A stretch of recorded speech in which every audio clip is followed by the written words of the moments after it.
What's up, everybody? Hope y'all doing good. Welcome to Wrestling with Rumors, new episode. I am Anthony KT, and I've got some rumors from this past week. I'd like to share with you. I want to also talk a little bit about SmackDown. I also want to talk a little bit about TNA Sacrifice. So let's get into it. So before I get into it, remember these rumors are what they are. They are rumors until either the company or the person proves them to be fact, or if we see it happen on television, they just remain that, rumors. We speculate wildly with them. We'll use our imaginations to plan to see how it goes. But until they are proven otherwise, rumors is what they are. So let's get into it. Per W Insider, Bronson Reed was spotted at Birmingham, Alabama, and it's likely he was getting an update on his recovery timeline from the ankle surgery he got in early December. It's still unclear when he'll be back exactly, but he's expected to be out until around May. So May being out until around May is a little vague there.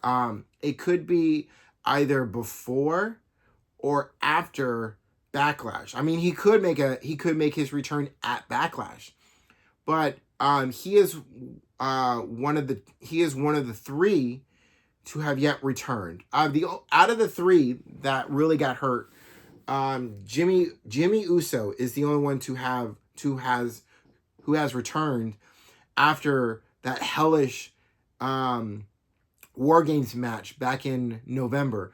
Tonga Loa has yet to return after getting hurt inside of the War Games match, and Bronson Reed. So either before or after for Bronson Reed, before or after Backlash for Bronson Reed is most likely when he'll be cleared and be able to return. WrestleVotes Radio indicates that Rey Fenix's WWE debut is imminent. WWE is planning to present Phoenix and Penta as the Lucha Brothers as we know them to be. Now, as long as this remains true, this kind of feeds into the rumor I read, I believe, last week about Rey Fenix possibly making his debut in WWE after the European tour, and it feels like that is going to be the case. Remember, they're all rumors and we're just all speculating here, but it seems like that Phoenix will make that debut just in time to possibly set up some kind of tag team match, some kind of tag team match for WrestleMania for the Lucha Brothers. And personally, it'll be great to have Rey Fenix, to see Rey Fenix in WWE on Raw with his brother Penta. Great reunion moment it will be. I feel once he makes that return, but we'll have to wait to the end of the month to see if that indeed happens. Sources told Dr. Chris Featherstone that AEW star Eddie Kingston thinks he will be cleared to return to the ring around mid-May or early June. Kingston will be seriously evaluating his future in the pro wrestling business at that time. That feeds into a post, something that Eddie Kingston posted on social media, and it was right after he watched AEW Revolution, in which he said, "Love is the greatest. Love is the highest elevation of understanding. I don't understand AEW anymore after last night. Why come back?"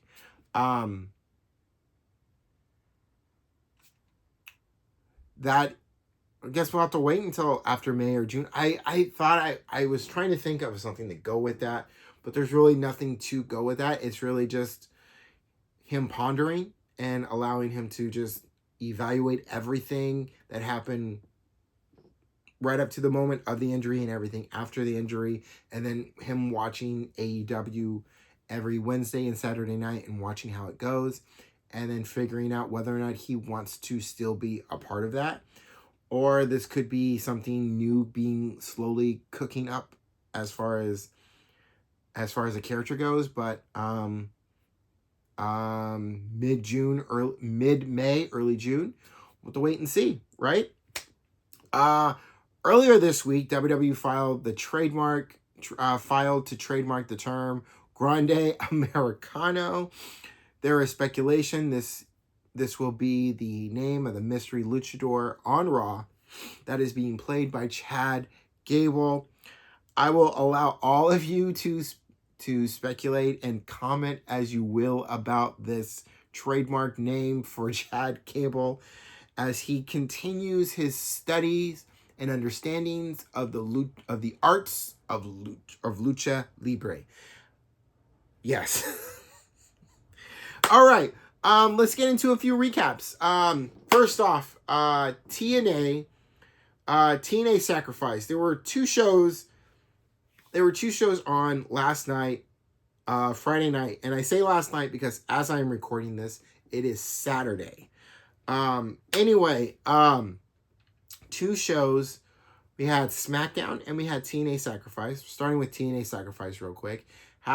The match, Cora Jade, trying to make history in winning the TNA Knockouts Championship, falling short to that, but showing what she can do in the ring and reminding everybody just the kind of performer that she is and the kind of risks she will take.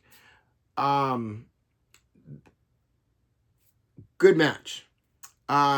Nick Nemeth turning heel at the end of TNA Sacrifice after laying Matt Hardy out and then having his brother Ryan lock the steel cage and then holding a steel chair and walking around, keeping those outside the steel cage from getting back in to stop Nick from that happening. So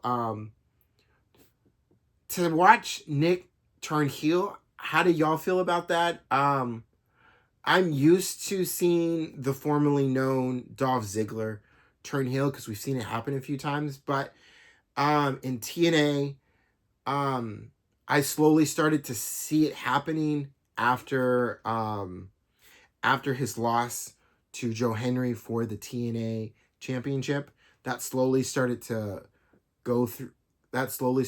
creep into everyone's mind a little bit, especially what his brother did in that match. So to watch as that's going and to him to finally be at the same level as far as heels go with his brother, we'll have to see where we go from there this Thursday on TNA Impact. But it should be an interesting roller coaster ride as far as his heel turn moving forward. SmackDown, real quick. Charlotte Flair versus B-Fab. I love this match mostly because of B-Fab. Because I love it. I love watching B-Fab get those opportunities in the ring. I am a fan of B-Fab's. And we know how she is on the mic. We know she can kill on the mic. But to watch her in the ring, especially performing against a main eventer like Charlotte Flair, was a great opportunity for her and a great thing to see. Even though B-Fab lost that match, to see B-Fab shine and show what she can do and just keep rising her stock. I'm always going to give B-Fab her flowers, right? I'm always going to be a big supporter of B-Fab because I love watching her in the ring and I love watching what she can do. And even though she lost that match, she still killed it. She still hung it. She still went toe-to-toe with a multi-time women's champion. And I loved watching that for her. I loved watching that for her. But Charlotte Flair got the win. Wins with a figure 8. Wouldn't let go of the hold. Tiffany Stratton comes out, makes a beeline to the ring. And Tiffany Stratton, Charlotte Flair begin to brawl it out. You got producers, you got refs, you got security. They're all trying to separate them, having a hard time doing it because when you got two powerhouse women that just want to kill each other in the ring, there is no stopping them. It takes a greater force to stop them. But they eventually got them separated. And then we get to Miz TV. And Miz TV is about to introduce Cody Rhodes. But before he could, Charlotte Flair and Tiffany Stratton are slowly making their way out to the stage, still beating the crap out of each other. You still got security. You still got refs. You still got producers. You still got them all trying to keep them separated, having a very hard time doing it. And then Tiffany Stratton makes it up to the Tron, and with a major moonsault off the top of the Tron, lands on everybody, taking Charlotte out, taking the refs, the producers, security, all of them out. All of them laying out. Tiffany Stratton stands up, hyped up, ready to go right now in this match. But they got to keep them back because this match is saved. This match is saved for WrestleMania. But as Tiffany Stratton leaves, she's like, there's a new queen in town. I am rooting for Tiffany Stratton. I believe what Tiffany Stratton did on SmackDown was telling people who are either rooting for Charlotte Flair to win or have been sleeping on Tiffany Stratton to not sleep on her, that she's going to give this match everything and she's going to make sure she comes out the winner. Now, if Tiffany Stratton actually does win this match, it says a lot about the company and which way they're going forward, and how bigger it makes Tiffany Stratton if she defeats Charlotte Flair and retains her WWE Women's Championship. It puts her really on the top of the women's roster if she can get through Charlotte Flair. It's at this point, it's still 50-50 about who could win, but my stock in Tiffany Stratton is leaning more towards her. And I would love it. I would love to see Tiffany Stratton get the win. I won't be shocked if Charlotte Flair wins, because a lot of us weren't shocked that Charlotte Flair won the Royal Rumble when she made her return. So for Charlotte Flair to win at WrestleMania wouldn't be a shock, but it would be a nice welcome surprise if it was Tiffany Stratton who defeated Charlotte Flair. That's all I'm going to say about that. Kevin Owens had a match against Carmelo Hayes, and great match, right? Carmelo Hayes goes in it, and you get to the end of the match after Randy Orton wins, and Randy Orton tries to show some respect to Carmelo Hayes for the match he gave. And Randy Orton puts his hand out to have Carmelo Hayes shake it as a sign of respect. Carmelo Hayes pushes Randy Orton and hits Carmelo Hayes with an RKO, and then sets up for the punt. He's ready to punt off Carmelo Hayes' head. And right before he does that, Kevin Owens takes that moment to try to sneak in to go after Randy Orton, but Randy Orton sees it side eye, right out of the side eye, sees it and goes right after Kevin Owens. Kevin Owens escapes. Randy Orton doesn't chase after Kevin Owens. He waits. He's gonna wait for another opportunity to come, because there will be. But it has begun, right? The slow build, slowly cooking that match to get together, coming together. Get back to Miz TV. So Miz TV happens. The Miz still on it about Cody Rhodes making a big mistake in not taking The Rock's offer. Brings him out. Cody Rhodes comes out, does the whole thing for the fans. Whoa! Whole thing, right? Whole thing. Gets into the ring and kicks the Miz in the stomach, sets the Miz up and hits him, lays him out with a crossroads, grabs the mic and says, the only person I want to talk to is John Cena. And John Cena, if you have time for us, if you have time, I will be on Raw. And we already knew, it was already announced earlier last week on Raw, that John Cena would be on Raw, and so would Cody Rhodes. So this is where we're at. They're going to be in the ring at the same time this coming Monday on Raw, and whatever happens, happens, and we are all for it. But they're going to need a lot of people in the form of security officials, producers, to keep them separated if hands get thrown, and there is a good chance hands will get thrown. Axiom, right? Axiom makes his main roster debut on SmackDown against Gunther in front of his people, in front of his hometown crowd of Spain.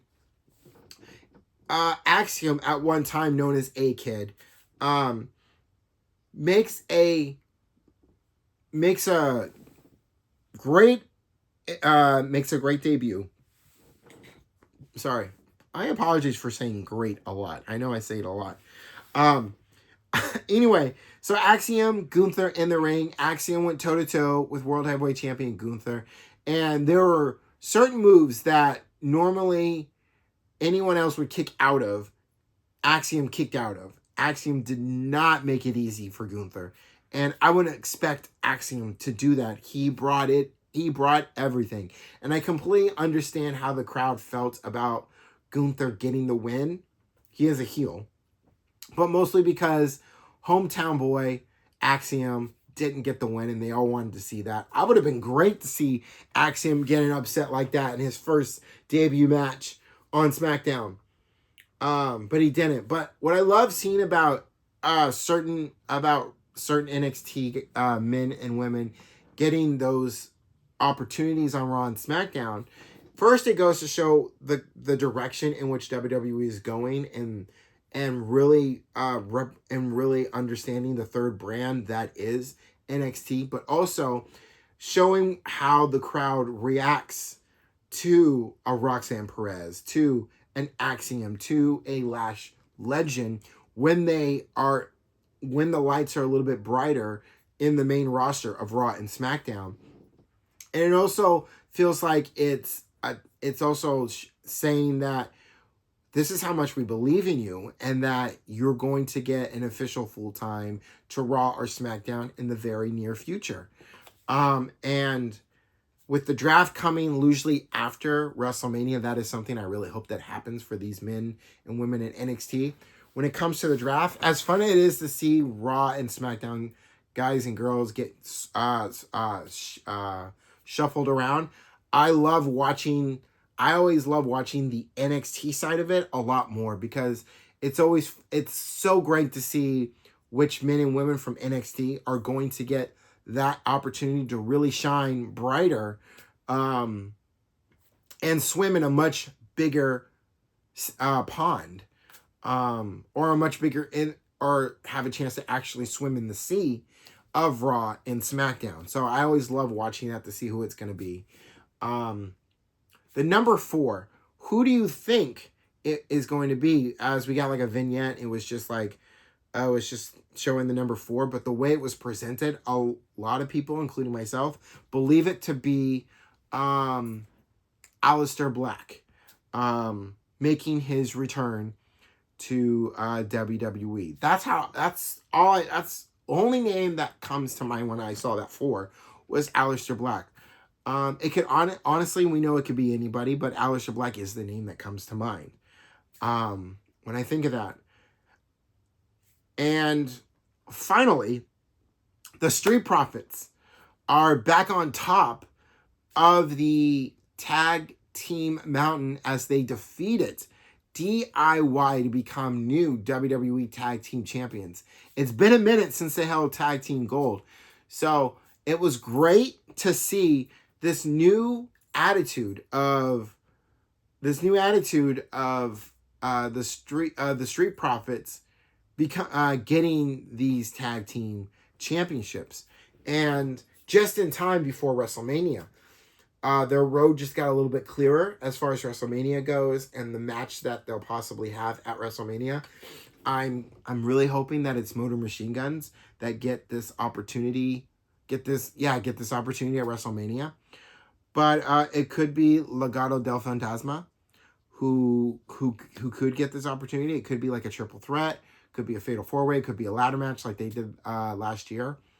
But the opportunities there now that Street Profits are now tag team champions. Hey, I mean, hell, DIY might even get a rematch and get another opportunity for it. It's endless in that, but good for Street Profits. It was good to see Street Profits get that win, get those championships, and the future only continues to stay bright for the Street Profits as they continue to collect on that smoke. That'll do it for Wrestling with Rumors. I am Anthony KT. This has been great. You know, SmackDown was a hell of a show. The crowd in the UK always brings a different shyness to the show. That's Einstein you're hearing in the background. Anyway, so the crowd of the UK always makes it a little bit brighter when they do what they do. And TNA Sacrifice was good. And rumors were what they were. We'll have to see if a lot of those come true or not. And I want to thank all of you for watching this week's episode, past week's episode as well. Thanks for listening, and always take it one day at a time. Keep your head up, and don't forget to take care of yourselves.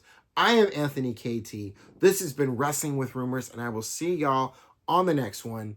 Peace, y'all.